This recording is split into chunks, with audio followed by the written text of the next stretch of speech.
Leo matter 35 lakhs scam நடந்திருக்குன்றத கண்டுபிடிச்சாச்சு, ப்ரூஃபோட இருக்கு. என்ன சொன்னாங்க, சரி இந்த பிரச்சனையை விடுங்க, நான் பாத்துக்கிறேன், எனக்கு கம்ப்ளைண்ட் எடுத்துவாங்க, நான் பாத்துக்கிறேன். இதை அங்க ஒரு வாக்கெடுப்பு எடுத்து பொதுமக்கள் எல்லாத்தையும் கூப்பிட்டு அங்க ஒரு வாக்கெடுப்பு எடுத்து அங்கேயும் நான் தான் ஜெயிச்சேன்.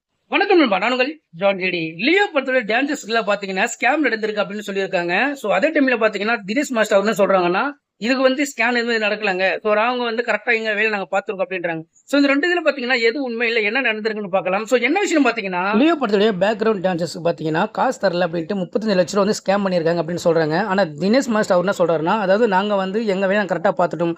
ஸோ அது காசை நாங்க எல்லாமே சங்கம் அந்த இடத்துல கொடுத்துட்டோம். ஸோ அவங்க தான் என்ன பண்ணுவாங்கன்னா, யாராவது அட்வான்ஸ் வாங்கியிருந்தாலோ இல்லை அதை காசு கொடுக்கணும் அப்படின்னா அதுலேருந்து பிடிச்சிட்டு தான் மற்ற காசில் கொடுப்பாங்க.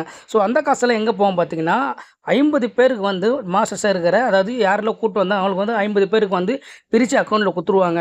ஸோ அவங்க தான் யாரெல்லாம் கூட்டு வந்தாங்களோ அவங்க தான் கொடுக்கணும். ஸோ நாங்கள் கரெக்டாக அந்த காசெல்லாம் கொடுத்தாச்சு, எல்லோரும் போய் சேர்ந்தாச்சு. அதுலேருந்து எங்கே மாறிக்கின்றது எங்களுக்கு தெரியாது அப்படின்னு சொல்லியிருக்காங்க. அது மட்டும் இல்லாமல் பார்த்தீங்கன்னா, நாங்கள் எப்போல்லாம் எனக்கு இந்த எலெக்ஷன் டைம் அப்படின்ற மாதிரி எனக்கு வருதோ, ஸோ அந்த டைமில் பார்த்தீங்கன்னா இந்த மாதிரி எனக்கு பிரச்சனை கொடுத்துட்ருக்காங்க.